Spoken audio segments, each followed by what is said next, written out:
नमस्ते विद्यार्थी मित्रांनो. आपल्या आयुष्यात प्रथमच आपण सगळे ऑनलाईन शिकण्याचा प्रयत्न करत आहोत. आतापर्यंत तुम्हाला हे चांगलंच जमायला लागलं असेल. यासाठी विज्ञान भाग 1 चे दुसरे प्रकरण मूलद्रव्यांचे आवर्ती वर्गीकरण हे आपण तुकड्या-तुकड्यात शिकणार आहोत. या प्रकरणाची सुरुवात दळवीबाईंनी केली. त्यात त्यांनी मूलद्रव्यांच्या वर्गीकरणाची गरज, डोबेरायनरची त्रिके समजावली. तसेच त्यात त्यांनी न्यूलँडच्या अष्टकाचा नियम, मेंडेलीवची आवर्त सारणी हे मुद्दे देखील स्पष्ट केले. त्यानंतर शृंगारेबाईंनी तुम्हाला मेंडेलीवच्या आवर्त सारणीतील गुणदोष समजावले. हा सर्व भाग तुम्हाला नक्कीच समजला असेल असे गृहीत धरून मी श्रीमती परब तुम्हाला आधुनिक आवर्त सारणीच्या वैशिष्ट्यांची ओळख करून देणार आहे. डोबेरायनर, न्यूलँड्स आणि मेंडेलीव या सर्वांनीच त्यांच्या काळात माहीत असणाऱ्या मूलद्रव्यांचे वर्गीकरण मूलद्रव्यांच्या अणुवस्तुमानाच्या चढत्या क्रमाने केले. मुलांनो, मूलद्रव्याचे अणुवस्तुमान म्हणजे मूलद्रव्याच्या अणुकेंद्रकात असणाऱ्या प्रोटॉन व न्यूट्रॉनची एकूण संख्या. हे तुम्ही इयत्ता 8वीत शिकलाच आहात. म्हणजे या सर्वांनी वर्गीकरणासाठी आपले लक्ष मूलद्रव्याच्या अणुवस्तुमानावर केंद्रित केले होते. यानंतर 1913 मध्ये हेनरी मोझली या इंग्लिश भौतिकशास्त्रज्ञाने क्ष किरण ट्यूबचा म्हणजे एक्स-रे ट्यूबचा वापर करून प्रोटॉनची संख्या आणि निर्माण झालेल्या क्ष किरणांची वारंवारता यामधला परस्पर संबंध शोधून काढला. या प्रयोगाच्या मदतीने त्यांनी हे सिद्ध केले की मूलद्रव्याचा अणुअंक मूलद्रव्याच्या अणुकेंद्रकात असणाऱ्या धनप्रभाराशी म्हणजेच मूलद्रव्याच्या अणुकेंद्रकातील प्रोटॉनच्या संख्येशी संबंधित असतो. अनेक प्रयोग करून त्यांच्या हे लक्षात आले की अणुवस्तुमानापेक्षा मूलद्रव्यांचा अधिक मूलभूत गुणधर्म अणुअंक हाच असतो. म्हणजे मुलांनो, मूलद्रव्यांचे रासायनिक गुणधर्म त्यांच्या अणुअंकानुसार ठरतात. अणुअंक म्हणजे मूलद्रव्याच्या अणूमध्ये असणाऱ्या प्रोटॉन किंवा इलेक्ट्रॉन यांची संख्या होय. हे तुम्ही यापूर्वी शिकला आहात, नाही का? आतापर्यंत मूलद्रव्याच्या वर्गीकरणात मूलद्रव्याच्या अणुवस्तुमानावर भर देण्यात आली होती. मेंडेलीव यांनी मांडलेल्या आवर्त सारणीत देखील मूलद्रव्यांची मांडणी अणुवस्तुमानाच्या चढत्या क्रमाने करण्यात आली होती. मुलांनो, शास्त्रज्ञांच्या हे लक्षात आले होते की मूलद्रव्यांचे गुणधर्म हे त्यांच्या अणुवस्तुमानावर नाही तर त्यांच्या अणुअंकावर अवलंबून असतात. म्हणून मेंडेलीवच्या आवर्ती नियमात बदल करून आधुनिक आवर्ती नियम मांडण्यात आला. तो असा: मूलद्रव्यांचे गुणधर्म हे त्यांच्या अणुअंकांचे आवर्ती फल असतात. म्हणजे मूलद्रव्यांची मांडणी त्यांच्या अणुअंकाच्या चढत्या क्रमाने केली असता मूलद्रव्यांच्या गुणधर्मात ठराविक कालावधीनंतर साधर्म्य आढळून येते. म्हणजे ठराविक कालावधीनंतर समान गुणधर्मे असणारी मूलद्रव्ये दिसून येतात. आधुनिक आवर्त सारणीमध्ये मूलद्रव्यांना त्यांच्या इलेक्ट्रॉन संरूपणाच्या आधारे समाविष्ट करण्यात आले आहे. इलेक्ट्रॉन संरूपण म्हणजे मूलद्रव्याच्या अणूमध्ये असणाऱ्या इलेक्ट्रॉन्सची त्यांच्या कक्षेनुसार केलेली वाटणी होय. मूलद्रव्याचे स्थान त्याचा अणुअंक व संज्ञा दर्शवते. म्हणजे आवर्त सारणीत मूलद्रव्याच्या स्थानावर त्याची संज्ञा व त्याचा अणुअंक दर्शवलेला असतो. आता आपण आधुनिक आवर्त सारणीची रचना अभ्यासूया.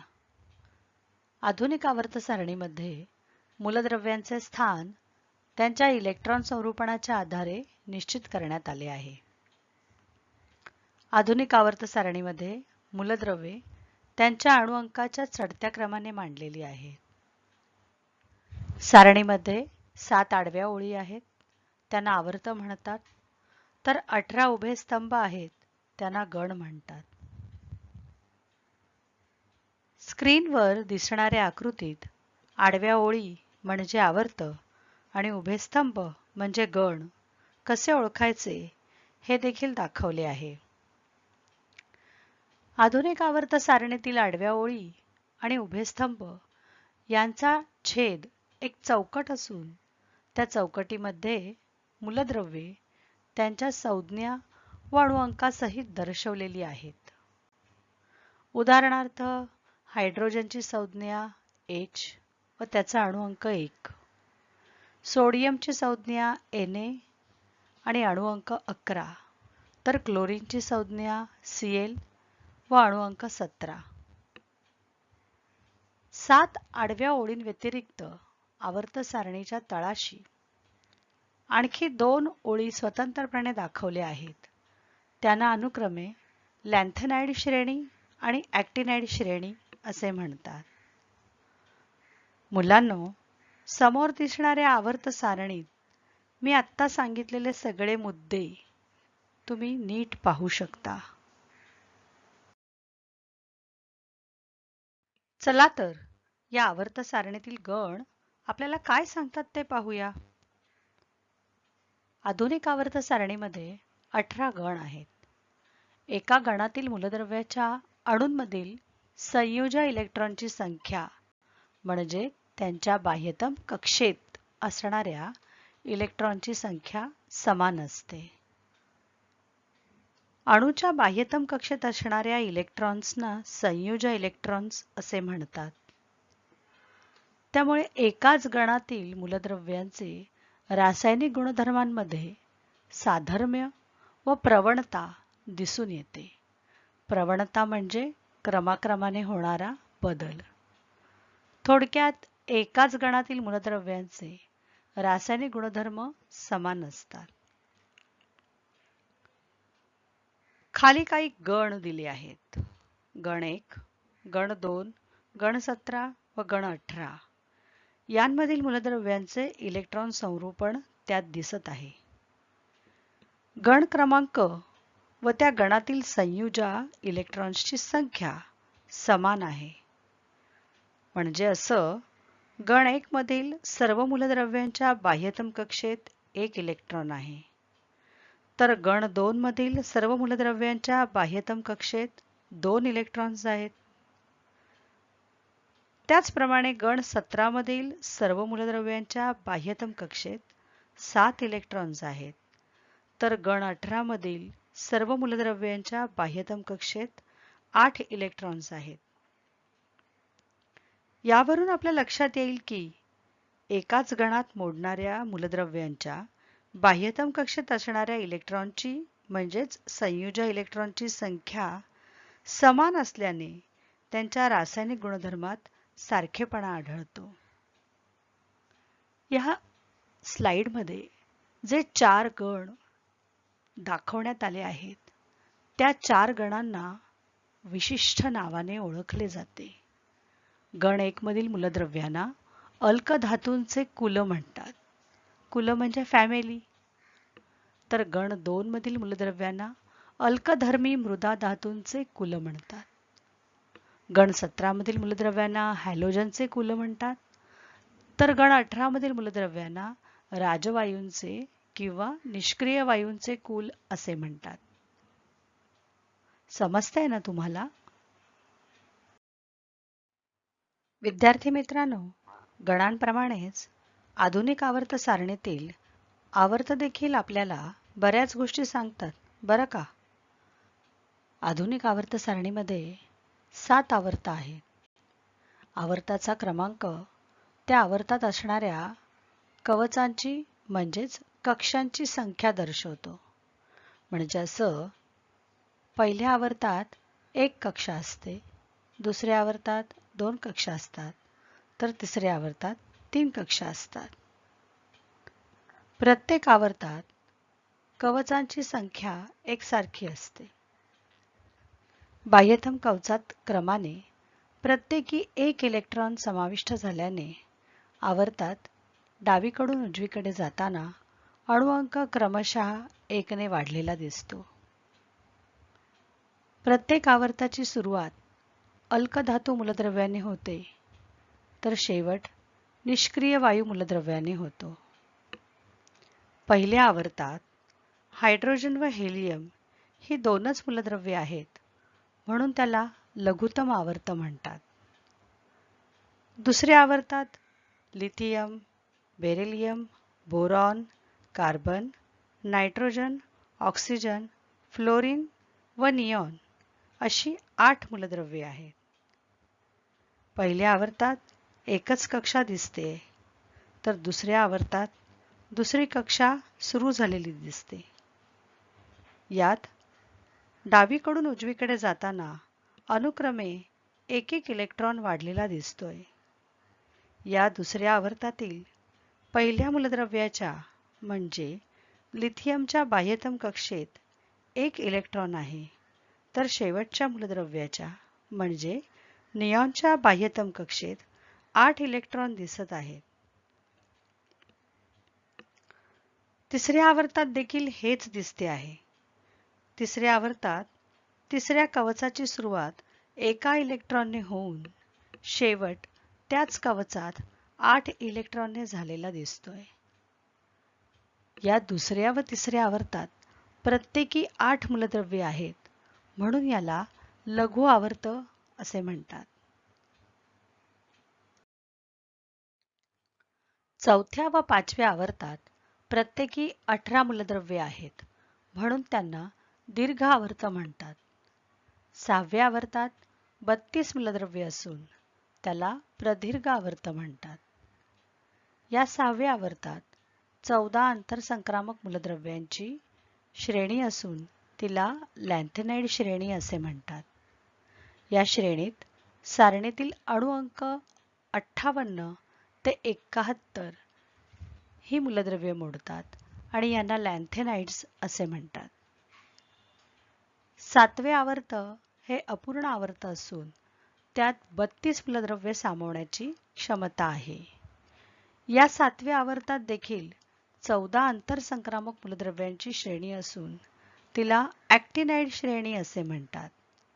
यामध्ये सारणीतील अणुअंक 90 ते 103 ही मूलद्रव्ये मोडतात, त्यांना ॲक्टिनाइड्स असे म्हणतात.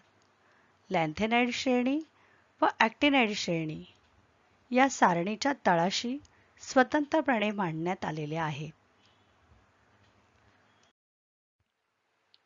विद्यार्थी मित्रांनो, आवर्त सारणीतील मूलद्रव्यांचे त्यांच्या इलेक्ट्रॉन स्वरूपणाच्या आधारे 4 प्रकार आहेत.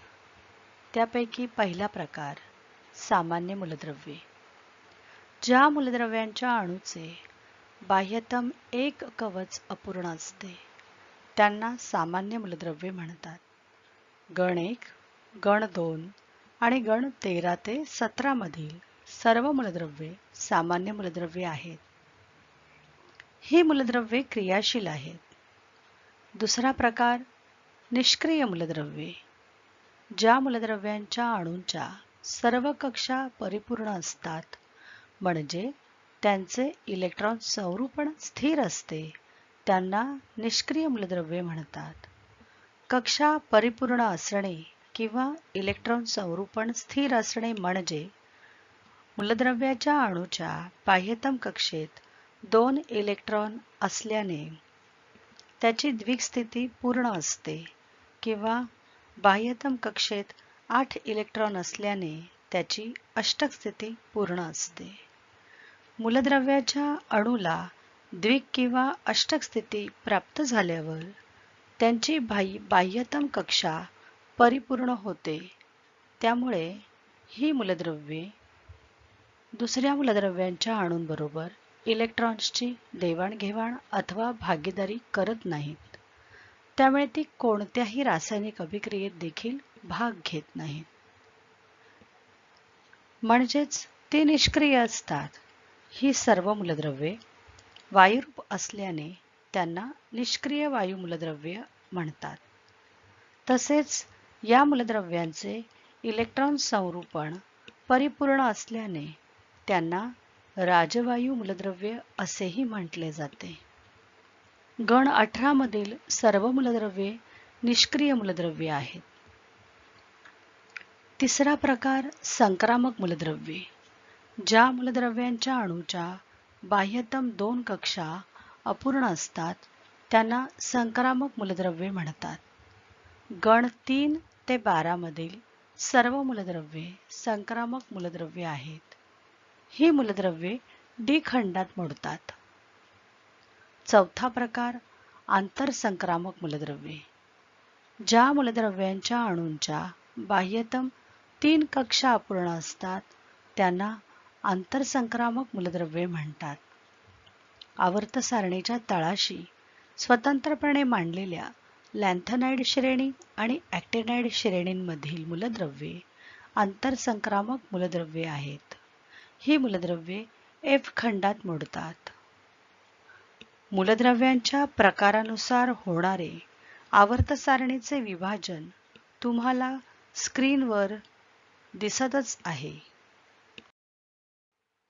मुलांनो, या आधीच्या स्लाइडमध्ये आवर्त सारणीचे मूलद्रव्यांच्या प्रकारानुसार होणारे विभाजन आपण पाहिले. आता मूलद्रव्यांच्या इलेक्ट्रॉन संरूपणाच्या आधारे संपूर्ण आधुनिक आवर्त सारणीचे 4 खंडात विभाजन झाले आहे ते अभ्यासूया. पहिला खंड आहे एस खंड. हायड्रोजन सहित गण 1 व गण 2 मधील मूलद्रव्ये एस खंडात मोडतात. या मूलद्रव्यांच्या अणूंच्या बाह्यतम कक्षेत 1 किंवा 2 इलेक्ट्रॉन असतात. हायड्रोजन व्यतिरिक्त या खंडातील सर्व मूलद्रव्ये धातू आहेत. दुसरा खंड आहे पी खंड. गण 13 ते गण 18 मधील मूलद्रव्ये पी खंडात मोडतात. या मूलद्रव्यांच्या अणूंच्या बाह्यतम कक्षेत 3 ते 8 इलेक्ट्रॉन असतात.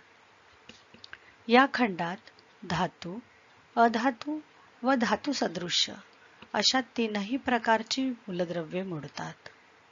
एस खंड व पी खंड यांमधील मूलद्रव्ये सामान्य मूलद्रव्ये आहेत. तिसरा खंड आहे डी खंड. गण 13 ते गण 18 मधील मूलद्रव्ये डी खंडात मोडतात. या खंडातील मूलद्रव्यांच्या बाह्यतम 2 कक्षा अपूर्ण असतात. या खंडातील सर्व मूलद्रव्ये धातू आहेत. या खंडातील मूलद्रव्ये संक्रामक मूलद्रव्ये आहेत. चौथा खंड आहे एफ खंड. आवर्त सारणीच्या तळाशी स्वतंत्रपणे मांडलेल्या लॅन्थेनाइड श्रेणी आणि ॲक्टिनाइड श्रेणींमधील सर्व मूलद्रव्ये ही एफ खंडात मोडतात. या खंडातील सर्व मूलद्रव्ये धातू आहेत. ही मूलद्रव्ये आंतरसंक्रामक मूलद्रव्ये आहेत. आवर्त सारणीचे खंडानुसार होणारे विभाजन स्क्रीनवरील आकृतीत आपल्याला दिसते आहे. आधुनिक आवर्त सारणीच्या पी खंडात एक नागमोडी रेषा दिसून येते. या नागमोडी रेषेच्या डाव्या बाजूला सर्व धातू तर उजव्या बाजूला सर्व अधातू आहेत. या नागमोडी रेषेच्या किनारीने धातू सदृश्य मूलद्रव्ये आहेत. खाली दिसणाऱ्या आकृतीत नागमोडी रेषा गुलाबी रंगाने दर्शवलेली आहे, तर धातू सदृश्य मूलद्रव्ये निळ्या रंगाने दर्शवलेली आहेत. जी मूलद्रव्ये धातू व अधातू या दोन्हींचे गुणधर्म दर्शवतात त्यांना धातू सदृश्य मूलद्रव्ये म्हणतात. ही नागमोडी रेषा डाव्या बाजूच्या धातूंना व उजव्या बाजूच्या अधातूंना वेगळे करते.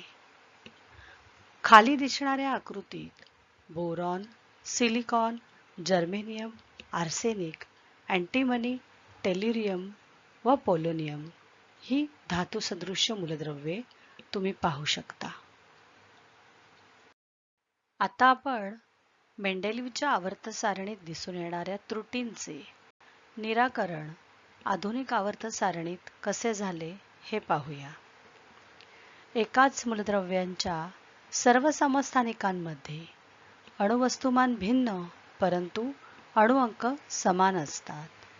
मेंडेलिव्हच्या आवर्त सारणीमध्ये मूलद्रव्यांची मांडणी अणुवस्तुमानाच्या चढत्या क्रमाने केलेली असल्याने या समस्थानिकांना एकाच जागी ठेवता आले नाही, परंतु आधुनिक आवर्त सारणीमध्ये मात्र त्यांना एकाच जागी ठेवता आले. आधुनिक आवर्त सारणीमध्ये मूलद्रव्यांची मांडणी त्यांच्या अणुअंकांच्या चढत्या क्रमाने केलेली असल्याने मेंडेलिव्हच्या आवर्त सारणीमधील कोबाल्ट व निकेल या मूलद्रव्यांच्या स्थानात दिसून येणारी विसंगती आधुनिक आवर्त सारणीमध्ये नाहीशी झालेली दिसून येते. कोबाल्ट व निकेलचे अणुअंक अनुक्रमे 27 व 28 आहेत. त्यामुळे आधुनिक आवर्त सारणीमध्ये निकेलचे स्थान कोबाल्ट नंतर येते. त्याचप्रमाणे हायड्रोजनचे गुणधर्म अल्कधातू व हॅलोजन या दोन्ही गणाशी जुळणारे होते. त्यामुळे मेंडेलिव्हच्या आवर्त सारणीमध्ये हायड्रोजनसाठी निश्चित स्थान देता आले नाही, परंतु आधुनिक आवर्त सारणीमध्ये मात्र त्याला निश्चित स्थान मिळाले. त्याला अल्कधातूंच्या वर म्हणजे गण 1 च्या वर ठेवलेले आहे. विद्यार्थी मित्रांनो, मी केलेल्या या व्हिडिओद्वारे तुम्हाला आधुनिक आवर्त सारणीची रचना समजली असेल अशी मी आशा करते. या भागावर आधारित दिलेला गृहपाठ तुम्ही नक्कीच कराल याची मला खात्री आहे. धन्यवाद.